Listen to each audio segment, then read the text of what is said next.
해서 다섯 번째 내용을 보도록 할 겁니다. 오늘 예배 제목을, 설교 제목을 왜 예배를 드리는가 하는 질문을 드리면서 욥기 1장하고 마가복음 5장의 말씀을 가지고 볼 겁니다. 우리가 예배를 드리는 것을 이야기할 때 예배는 사랑이고 사랑의 표현이라 그랬고, 또 예배는 자유함이고 예배는 마음이다 하면서, 또 우상 숭배하는 것도 예배의 한 방법인데 그것이 긍정적인 것이 어떠한 것인지를 지난주에 보았습니다. 그래서 오늘은 왜 예배 드리는지 질문을 할 겁니다. 근데 왜 예배 드리냐 하는 거는 사탄이 우리한테 던지는 질문이기도 해요. 너 왜 예배 드리냐? 근데 부정적이죠. 너 지난주에 기도도 한 번도 안 해, 말씀도 한 번도 안 읽고, 제대로 주님과 동행도 안 해. 근데 예배는 왜 드려? 주일날 왜 교회 가야 돼? 불평도 많았고 그게 크리스찬의 삶이야 하면서 던지죠. 그러니까 왜 예배 드리냐 하는 질문은 어떤 면에서는 우리가 답을 찾기가 애매한 것일 수도 있어요. 사탄이 방법이다 보니까, 우리 지적하는 거를 잘하다 보니까 왜 예배 드려 할 때는 모든 것이 따라오죠. 같이 따라와요. 왜 내가 진짜 예배를 드리고 있지 하는 생각이 들 정도로. 그래서 예배를 드리는 이유, 우선은 예배 드리고 싶지 않은 이유 보면은 예배를 드리는 이유가 뭔지를 알 수 있어요. 사탄은 너 왜 예배 드리냐 하면서 뭘 강조를 합니까? 네가 예배 드릴 자격이 있냐 하는 질문을 하는 거죠. 근데 하나님은 예배 받으실 자격을 갖추고 계시죠. 하나님은 예배를 받으실 충분한 존귀한 자리에 계신 분이에요. 그래서 우리의 상태가 아니고, 우리의 상태가 어떻든지 하나님은 예배 받으시기에 합당하신 분이에요. 그래서 예배 드리는 거예요. 사탄은 왜 예배 드리냐 그랬을 때 답은 내 상태가 아니고, 내 상황이 아니고, 내 자격 조건이 아니고, 하나님은 예배 받으시기에 합당하신 분이기 때문에 예배 드리는 겁니다. 그게 답이에요. 그래서 어떤 상황에서든지 우리가 예배를 드릴 수 있다는 거죠.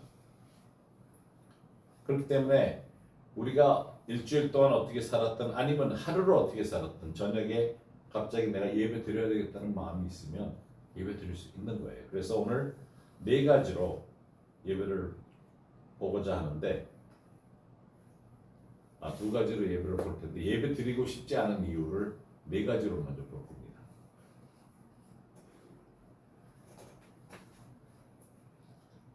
죽음, 누가 사랑하는 사람이 죽었을 때 예배드리기 쉽지 않죠. 그래서 장례식장에 가서 예배 드려준다는 게 그만큼 귀중하다는 생각이 들어요. 가족들을 위해서. 또 어려움이 있을 때, 우리가 이제 욥기 말씀을 볼 텐데, 어려움이 있을 때 예배드리고 싶지 않죠. 뭔가에 실망했을 때 예배드리고 싶지 않아요. 그리고 귀신의 공격을 받을 때 예배드리고 싶지 않아요. 자, 이거를 반대로 얘기하면, 많은 경우에 우리가 답을 찾는 것은 기도하려고 해요. 어려움이 있을 때, 누군가 죽으면 하나님 왜? 하면서 기도, 주님과 대화를 시도하려고 그래요. 어려움이 있을 때 도와달라고 그래요. 실망했을 때 하나님 나 이런 것 때문에 실망했는데 하면서 기도해요. 귀신의 공격이 있을 때 제일 많이 하는 게 뭡니까? 예수님의 이름으로 대적하려고 그래요. 예배 드려야 된다는 생각을 하는 사람들이 많잖아요. 왜냐하면 그렇게 훈련을 받아서 그래요. 예배의 중요성을 모르다 보니까. 그래서 감리교가 감사한 게, 감리교는 무슨 일이 있으면 속회부터 드려요. 속회가 예배, 그룹, 작은 사람, 한 두 사람이 모여도 속회를 드려요. 그래서 감리교는 그게 훈련이 잘 돼 있어요. 그래서 감리교인들이 돌파를 잘하나 봐. 어려움이 있을 때도 그렇고. 그래서 굉장히 예배를 통해서 그렇게 해요. 그래서 첫 번째, 우리 죽음에 대한 것을 보도록 하십시다. 사랑하는 사람이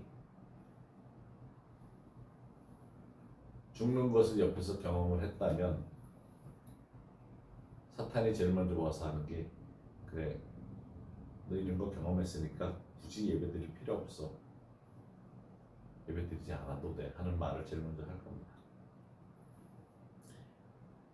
성경에 보면 제일 뭐라 그럴까, 이게 드라마 치고는 진짜 막장 드라마 같은 스토리가 아브라함의 이야기예요.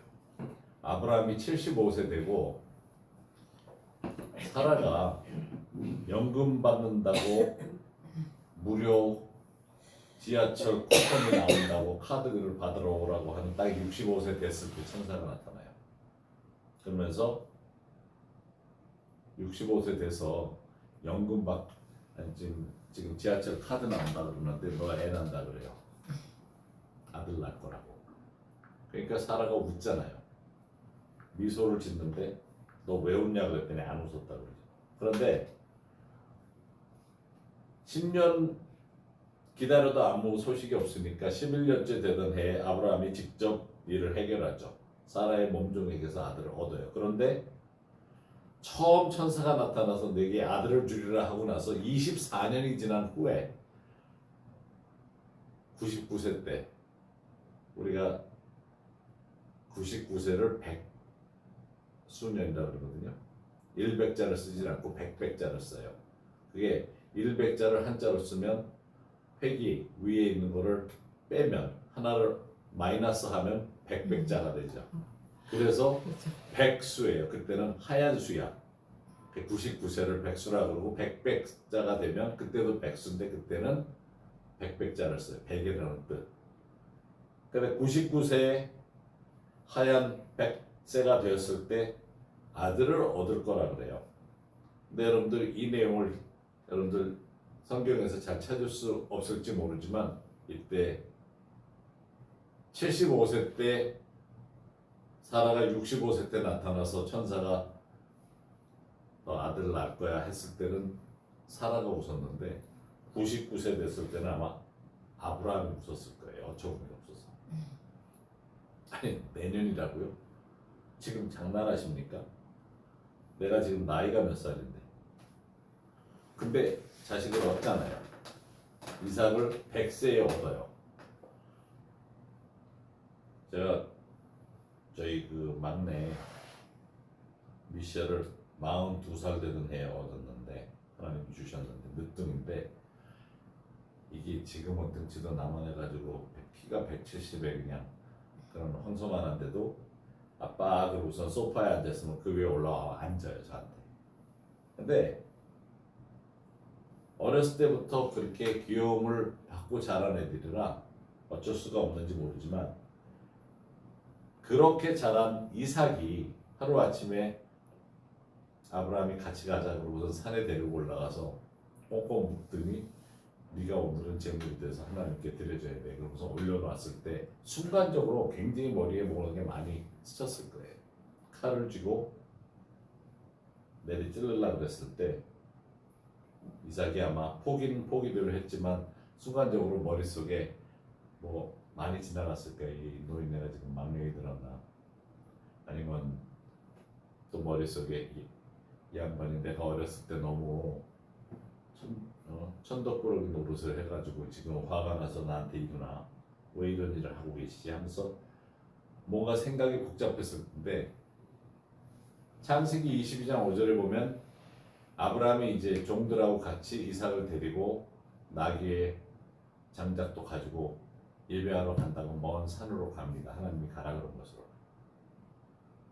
그때 산에 올라가기 전에 아브라함이 이야기하는 이 내용을 함께 읽어보도록 하십시다. 창세기 22장 5절에 이에 아브라함이 종들에게 이르되 너희는 나귀와 함께 여기서 기다리라. 내가 아이와 함께 저기 가서 예배하고 우리가 너희에게로 돌아오리라 하고. 자, 예배를 드리러 가요. 죽음을 자기 아들을 죽여서 예배를 드려야 되는 상황이 됐는데도 아브라함은 여기서 믿음으로 우리가 너에게 돌아오리라. 예배하고 나서 돌아오리라. 갈 때의 목적은 예배하기 위한 거예요. 그리고 돌아온다는 말을 하죠. 히브리서 11장의 이 내용을 17절에서 19절에 보면 아브라함은 시험을 받을 때 믿음으로 이삭을 드렸으니 그는 약속들을 받은 자로 돼 그 외아들을 드렸느니라.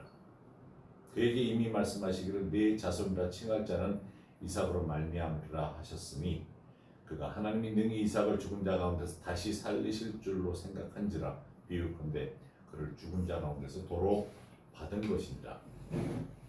많은 경우에 우리가 시험 받는다고 할 때 기도로 돌파를 하려고 하는데 순종으로 돌파했죠. 아브라함은 하나님 말씀을 순종을 했어요. 그래서 믿음으로 드릴 수가 있었고 예배를 드릴 수가 있었던 겁니다. 그래서 선포하기를 예배 드린 후에 아들과 함께 돌아온다는 이야기를 하죠. 여기 있으라 그래요. 예배하고 우리가 돌아온다고. 제물로 드리는 명령에 순종함으로써 그 믿음을 우리가 볼 수 있는 거죠. 예배는 믿음으로 드림으로써 얻게 되는 것이 커요. 이 말씀대로 아브라함은 약속을 알고 있었고 그 약속이 이삭을 통해 민족이 나온다는 말씀을 믿고 있었던 거죠. 하나님께서 친히 해결하실 것에 대한 믿음이 있었죠.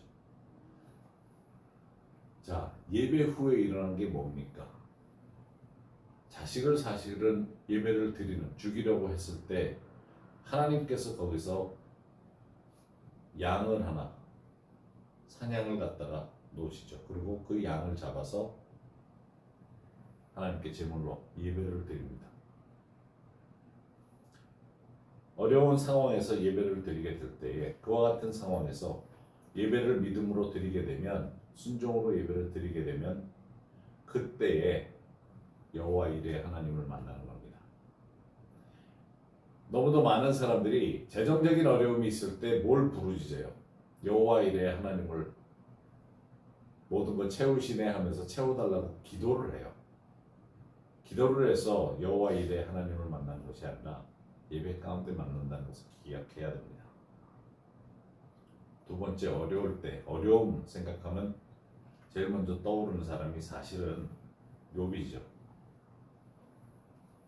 욥은 참 어려움도 이런 어려움이 있을까 할 정도로 욥기 1장 14절에서 19절 보면 사환이 욥에게 와서 아뢰되 소는 밭을 갈고 나귀는 그 곁에서 풀을 먹는데 이게 사실 시예요. 그래서 이거 누가 판소리를 하면 너무 재밌을 것 같아요.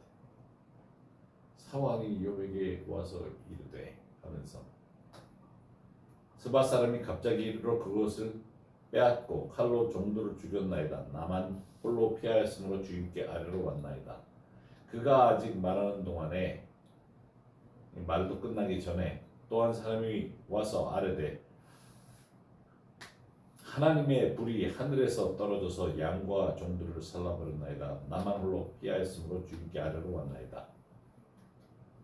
여기서 하나님께 책임을 전가하는 일이 생기는 거죠. 이 내용을 보면 아래에 하나님의 불이 하늘에서 내렸다 그래요. 근데 많은 경우에 재앙이 내리는 것을 하나님이 하신 것으로 이야기를 하죠. 왜 하나님은 나를 이렇게 하시냐고. 그리고 17절에 그가 아직 말하는 동안에 또 한 사람이 와서 아뢰되 갈대아 사람이 쇠무리를 지어 갑자기 나타에게 달려들어 그것을 빼앗으며 칼로 종들을 죽였나이다. 나만 홀로 피하였으므로 주인께 아뢰러 왔나이다.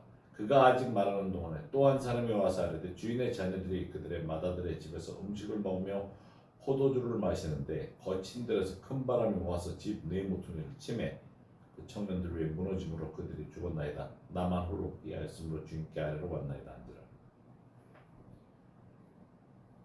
욥이 의인이라서 이런 어려움을 견딜 수 있었던 것은 아닙니다. 욥은 당연히 의인이니까 이런 어려움을 겪어도 돼 하는 생각으로 이 말씀을 본다면 그건 진짜 잘못된 거죠. 욥은 그 판단하기 쉬운 상태로 어려움을 당하고 있었던 그 이상의 거죠. 근데 많은 사람들이 그런 이야기를 해요. 누군가 어려움을 당하면 하나님이 뭔가 시험을 주시는 게 있을까? 하나님한테 책임을 전가해. 또 이거는 어떤 면에서 좀 잘못된 거로 생각할 수 있는데 사역자는 당연히 어려움 속에서 살아야 돼.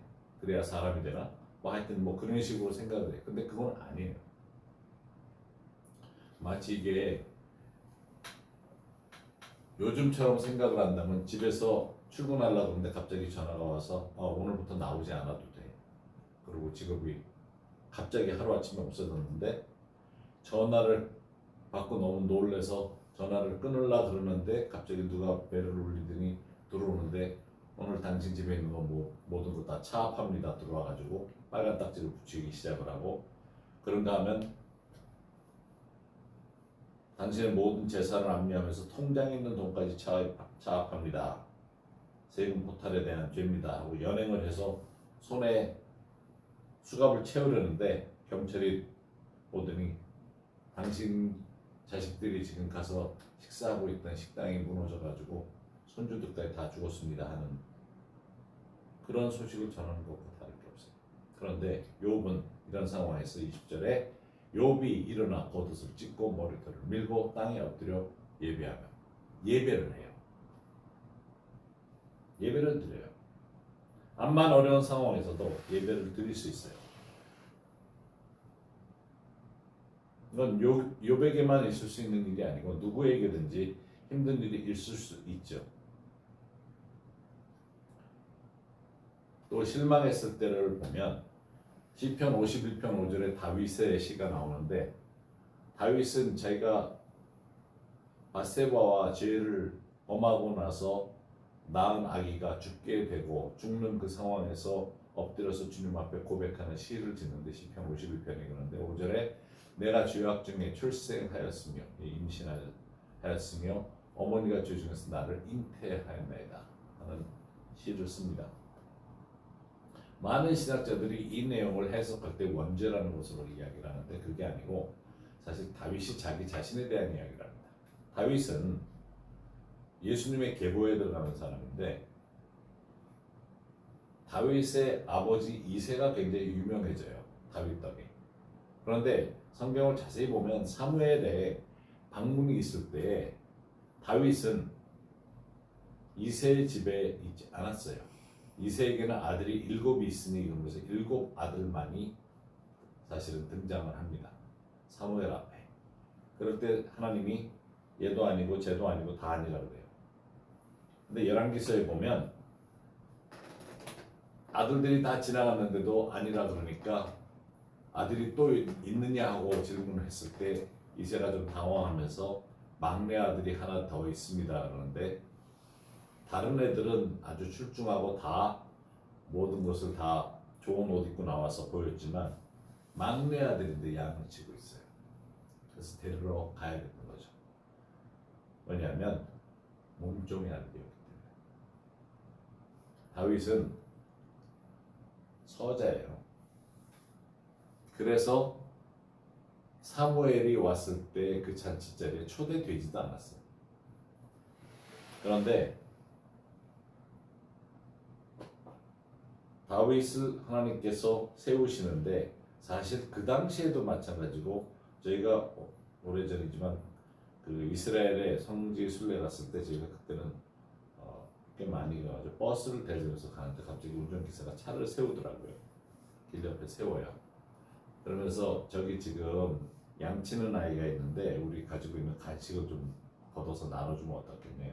그래서 왜 그러냐 물론 걷어가지고 주면서 이제 물어봤더니 이 양치는 아이들이 집을 떠나서 양을 끌고 굉장히 멀리까지 다니기 때문에 진짜 굉장히 많이 배고플 거래. 그러면서 서서 주자 그래서 이제 봉지에 하나 해서 줬는데 그때나 지금이나 똑같아요. 이스라엘 때나 다 멀리까지 이렇게 가서 양치는 일을 해야 됐던 거죠. 근데 재밌는 것은 사무엘이 다윗을 하나님의 종이라 그러고 세우고 기름을 부었었어도 그 잔치가 끝난 다음에는 다시 양치로 나갔을 거예요. 어려운 상황이 바뀐 건 없어요. 그것을 생각을 한다면 우리 삶에 있어서도 그다지 크게 변화가 되지 않는 힘든 상황이 우리에게 늘 있을 수 있다는 겁니다. 실망은 우리에게 늘 가져다 줄 수 있는 것이기도 해요. 어떤 어떤 상황에서인지 왜 저래? 사람이 왜 저러지? 하는 그럴 수가 있나 할 때는 실망이 안 와요. 그 섭섭귀신다 그러는데 그럴 수도 있지 그러면 좀 성숙해진 거고 용서가 된 거고. 근데 여기 보면 우리가 좋아하는 시편 중에 시편 42편에 하나님이시여 사심이 시냇물을 찾기에 갈급한 같이 내 영혼이 주를 찾기에 갈급하나이다. 내 영혼이 하나님 곧 살아계신 하나님을 갈망하나이다 하는 말씀을 굉장히 좋아해요. 근데 이 말씀을 그 배경을 잘 알면 사실 다윗이 잘 풀렸을 때 말씀을 쓴 게 아니라 사울이 쫓아와가지고 그 군대가 바로 뒤에까지 쫓아와서 밤에 숨어있는 중에 하늘을 보면서 이 찬양을 쓰는 거죠. 편안할 때 쓴 찬양이 아니에요. 그리고 시편 62편 2절에도 오직 그만이 나의 반석이시오 나의 구원이시오 나의 요새시니 내가 크게 흔들리지 아니하리로다 이렇게 쓰는데 이거는 동굴 속에서 쓴 거예요. 사울의 군대가 바로 옆에까지 쫓아와서 도망가는 사람들 다 조용히 굴 속에 있는 중에 거기서 다들 잘 잠자고 있을 때 썼던 거죠. 금수저가 하루아침에 된 게 아니라 진짜 다윗이야말로 흙수저가 흙도 아이 진흙이 완전히 묻어있던 그런 흙수저가 하루아침에 인생 반전을 이루는 거죠. 그러나 다윗의 실제 모습은 그렇지 않았던 거죠. 예수님의 라인 쭉 성경에 써있는 그 라인을 보면 솔로몬을 낳은 바세바도 이방인이죠. 그 위로 올라가서 아브라함의 자손들을 보면 쭉쭉 내려오다가 보면 이게 말이 되나 할 정도로 거기에 레위 같은 경우 그 레위가 아니라 다말 같은 경우 자기 시아버지에게서 얻은 아이가 예수님의 라인이 있고 다말도 이방인이고 또 여리고성에서 몰래 들어왔던 스파이를 숨겨줬던 그 여인도 이방인이고 그것이 예수님의 라인이에요. 완벽하진 않지만 이겨낼 수 있고 넘어설 수 있는 그것을 생각을 해볼 수가 있습니다. 실망하는 삶이 될 수 있지만 그것은 넘어설 수 있다는 것을 기억을 해야 됩니다. 또 네 번째 우리가 귀신의 공격을 받을 때 사실은 예배를 드릴 수 있어야 됩니다. 마가복음 5장 1절 말씀, 1절에서 5절 말씀이 굉장히 흥미로운 말씀이에요. 많이 잘 아는 말씀인데 예수께서 바다 건너편 거라사인의 지방에 이르러 배에서 나오심에 곧 더러운 귀신 들린 사람이 무덤 사이에서 나와 예수를 만나니라. 여러분들은 어쨌든 집에 가서 쉴 수 있는 곳이 있죠. 오늘 무덤 사이에서 하룻밤 보내고서 예배 드리러 온 사람은 없을 거예요. 다들 그래도 잘자리가 있어서 이쁘게 깨끗하게 씻고 왔을 텐데 이 사람은 무덤 사이에서 나와서 예수님을 만납니다. 그 사람은 무덤 사이에 거처하는데 거기가 집이에요. 아무도 그를 쇠사슬로도 맬 수 없게 되었으니 이는 여러 번 고랑과 쇠사슬에 매였어도 쇠사슬을 끊고 고랑을 깨뜨렸음이로라. 그래야 아무도 그를 제어할 힘이 없는지라. 밤낮 무덤 사이에서나 산에서나 늘 소리지르며 돌로 자기 몸을 해치고 있었더라. 귀신이 들면 굉장히 힘들어요. 더러운 귀신이니까. 그런데 진짜 힘이 세요. 아니 귀신이 들린 사람이 힘이 괴력이 생겼고 괴력이 많네. 힘이 굉장히 세요. 저 처음 성령 세례 받고 19살에 다른 형제하고 우리 전도사님 한 분이 귀신을 쫓으러 간다고 같이 가자고 해가지고 왜 귀신을 쫓는데 날 데려가라 지금 귀신이 뭔지도 모르겠는데 들어본 적도 없는데 근데 갔는데 2층인데 꽤 넓어요.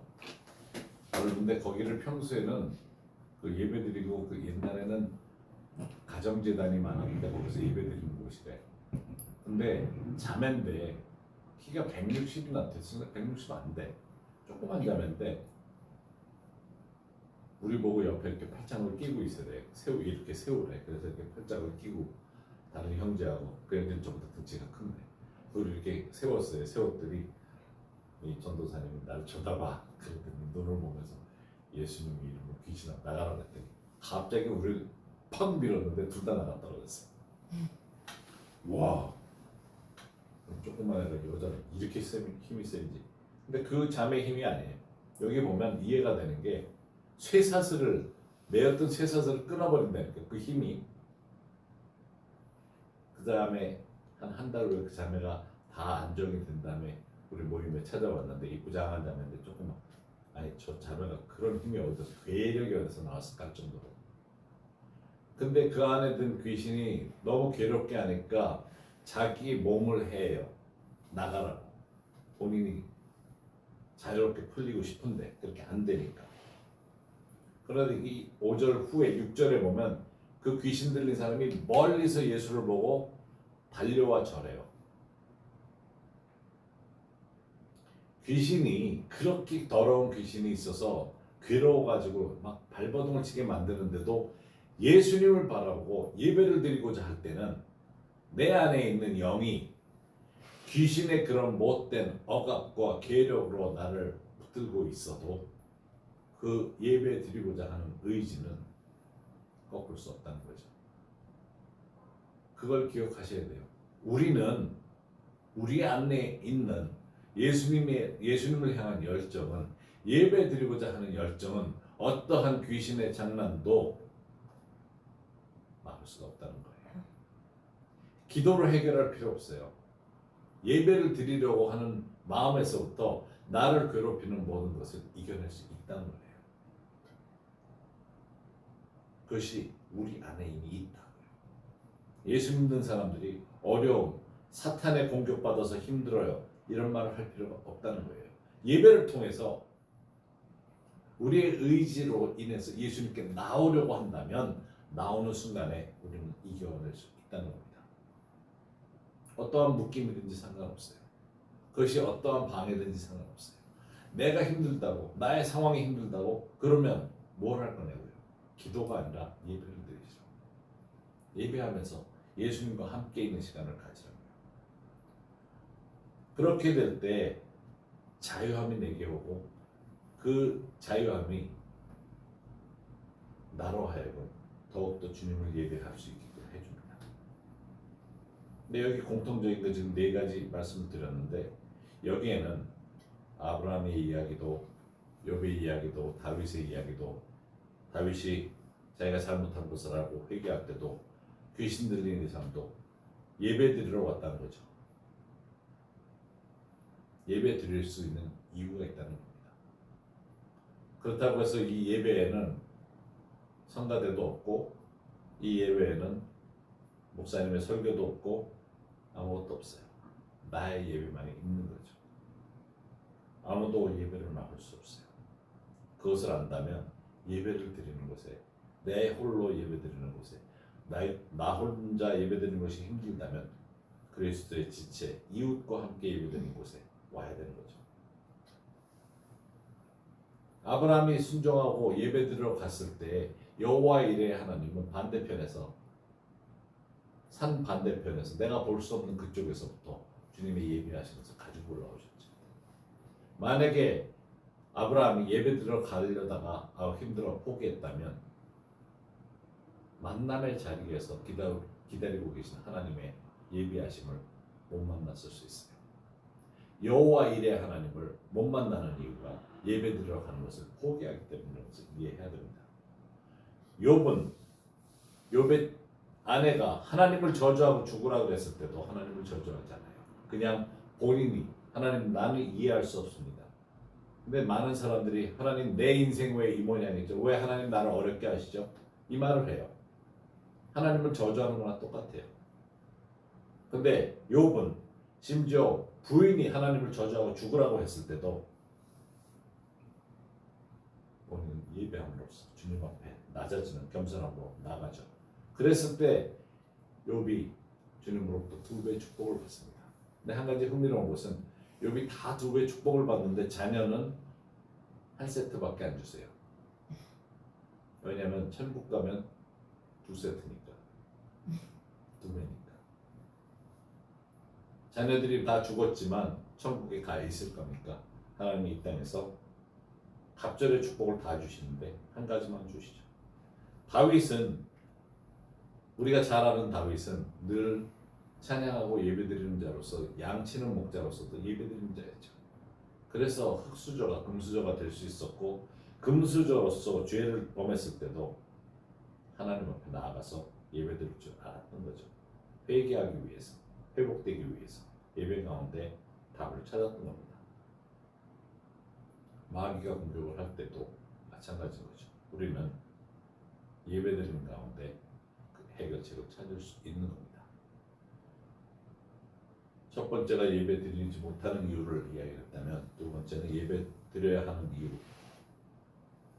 보면서 감사하기에 축복을 인해서 예배를 드린다고 할 수 있어요. 그러나 앞서 보았던 네 가지 상황을 생각한다면 한 가지만 생각을 해볼 수가 있어요. 요한계시록 4장 9절에서 11절에 그 생물이 보좌에 앉으사 세세토록 살아계시는 이에게 영광과 존귀와 감사를 돌릴 때에 24장로들이 보좌에 앉으신 이에게 엎드려 세세토록 살아계시는 이에게 경배하고 자기의 관을 보좌 앞에 드리며 이르되, 이 말씀이 11절 말씀이 굉장히 중요한데, 우리 주 하나님이여 영광과 존귀와 권능을 받으시는 것이 합당하다. 하나님은 받으실 자격이 있으세요. 하나님은 받으셔야만 하세요. 주께서 만물을 지으신지라 만물이 주의 뜻대로 있었고 또 지으심을 받았나이다. 우리가 예배 드리는 이유와 목적이 너무 명확합니다. 우리의 상황이 아니라 하나님은 예배 당연히 받으셔야 하기 때문에, 그런 하나님 앞에 나간다면 우리의 어떠한 상황에서든지 해결책을 예배 가운데 찾을 수 있고, 하나님이 직접 와주시는데 해결책이 당연히 있지 않겠어요? 아브라함이 예배를 드림으로써 여호와 이레의 하나님을 만나듯이 내 상황에서의 어려움에 하나님을 만날 수 있는 자리가 예배라면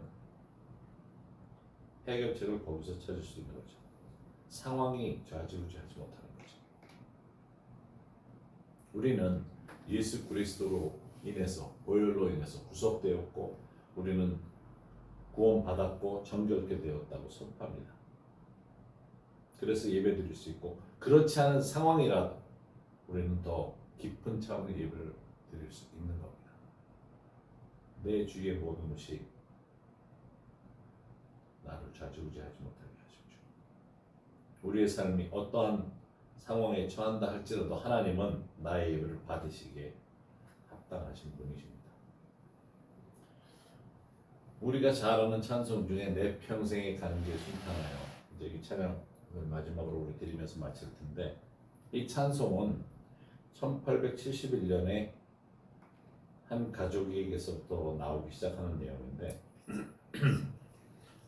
시카고에서 큰 화재가 있을 때 그 당시 300명에 가까운 사람들이 죽게 됩니다. 그 당시에는 판자촌과 같은 집들이 몰려있다가 한꺼번에 그냥 불이 나면서, 그러면서 10만 명의 이재민이 생겼다. 굉장히 그 당시에 큰 그 불이었는데, D.L. 무디 목사님이 시카고에서 크게 사역을 하고 계셨어요. 그 교회 다니던 변호사 호레이시오 스패포드라는 이분이 그 화재 때 자기 아들, 외동 아들을 잃어요. 그리고 2년 뒤에 무디 목사님이 영국 집회에 간다는 이야기에 기도 사역자로 팀으로 아내와 4딸을 배로 먼저 보냅니다. 근데 배로 가던 그 가족이, 그 배가 화물선하고 충돌을 하면서 배가 가라앉아요. 불이 나면서 많은 사람들이 죽고 실종됐는데, 그때 4딸을 다 잃어요. 아내만 살아남았다는 연락을 받습니다.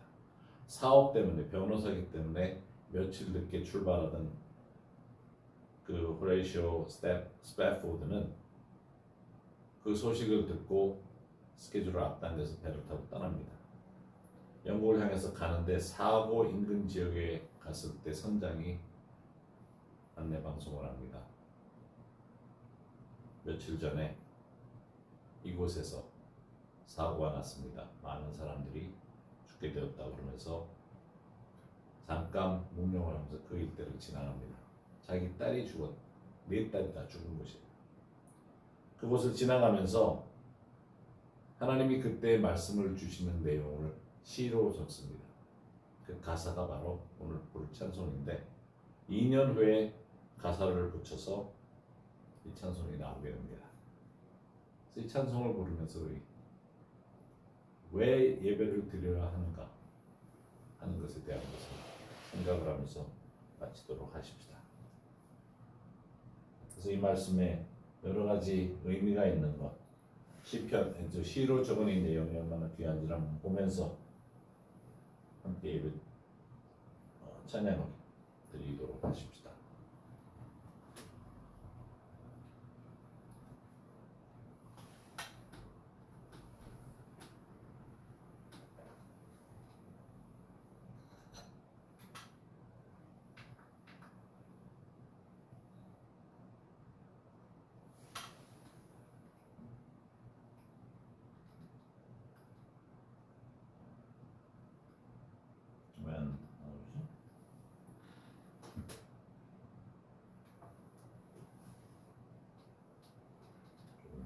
됐었는데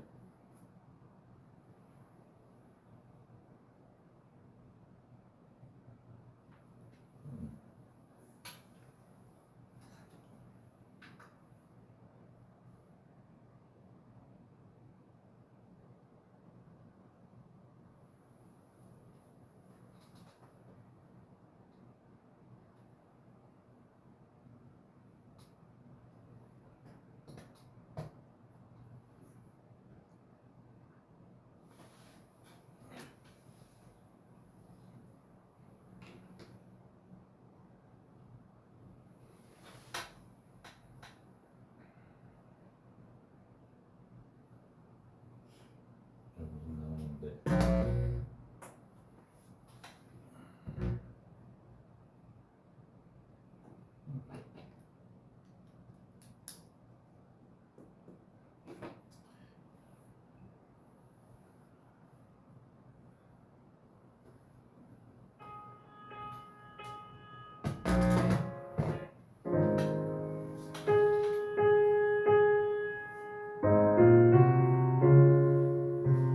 찬양을 함께 부르면서 예배 마치도록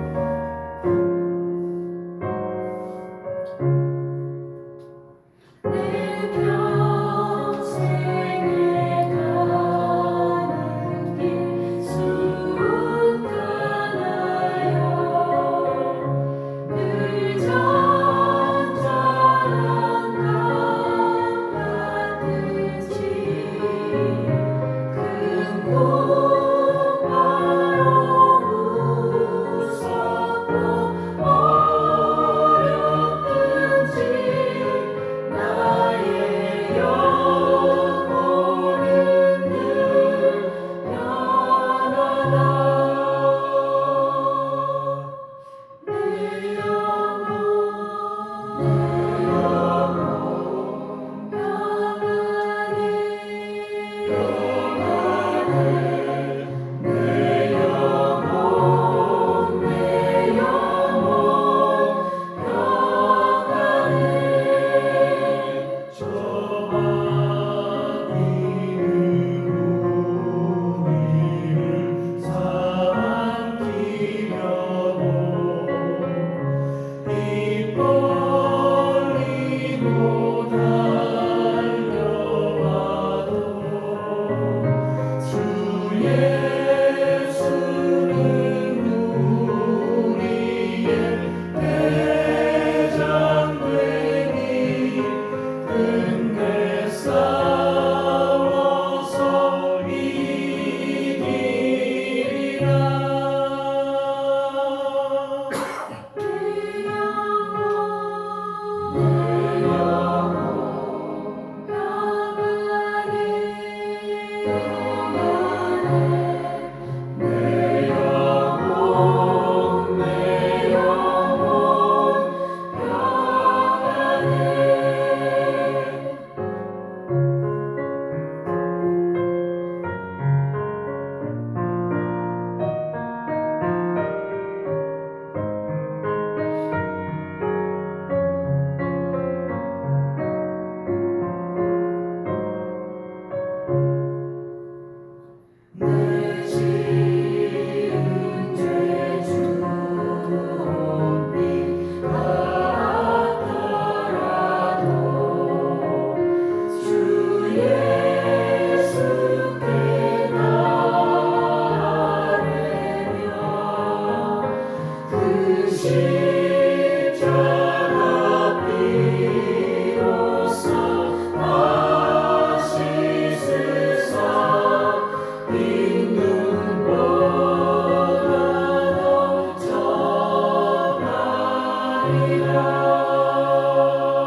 시간 우리 함께